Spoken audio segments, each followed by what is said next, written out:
everybody.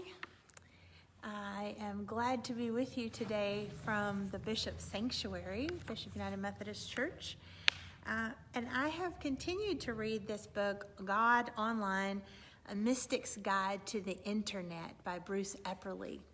I'm trying to learn how to better engage with social media and with the internet in ways that are both affirming and hopefully helpful to others in their building up of their own faith.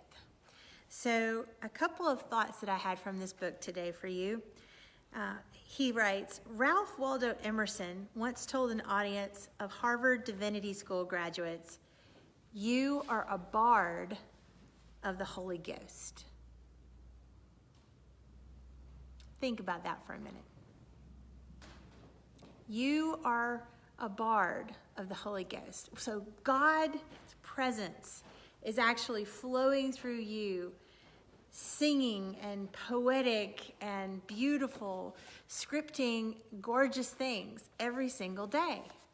So I think that's incredibly powerful for us to consider that if we are that, how do we interact with people in a given day? And how do we interact online with people in a given day?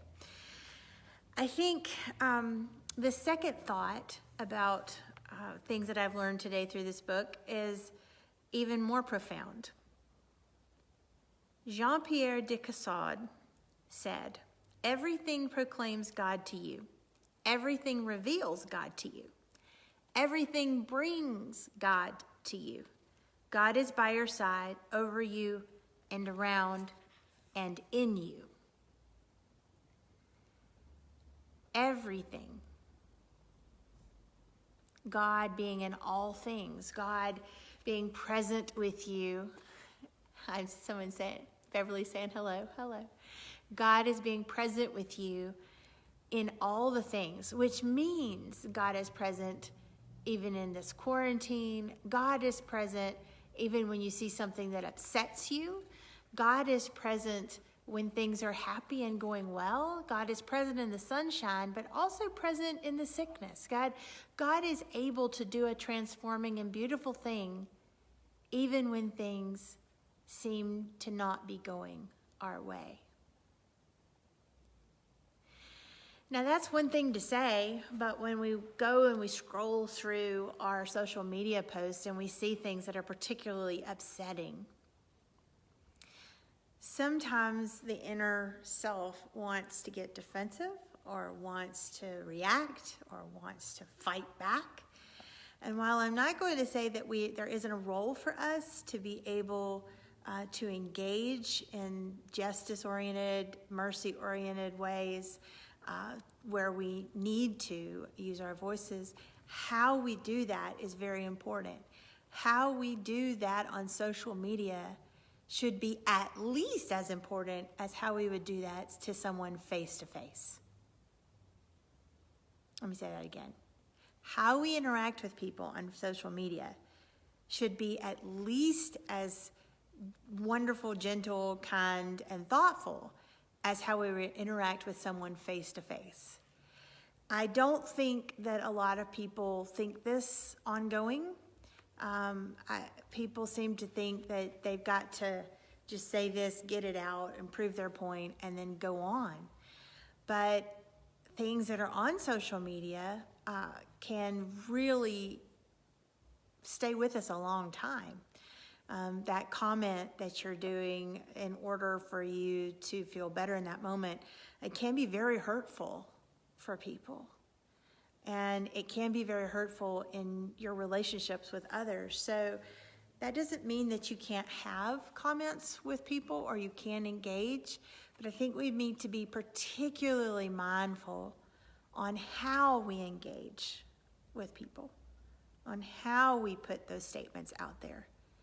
And sometimes maybe it's better not to say that or not to say it that way, or have a side conversation with them on Facebook Messenger or even texting or even a phone call if you really are concerned about something.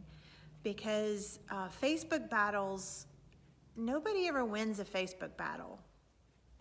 And a lot of people lose, and you get really mad, and it just spins out more negativity on the world.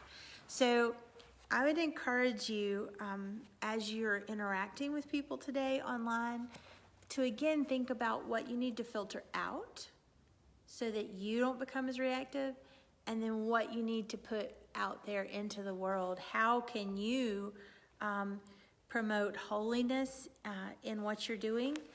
For example, he says, begin by living with the following spiritual affirmations, repeating them several times each day and invoking them as you log on to social media and post your viewpoint memes or links to articles. These 2 things. God's Spirit is inspiring my creativity. I am an artist of God's Spirit.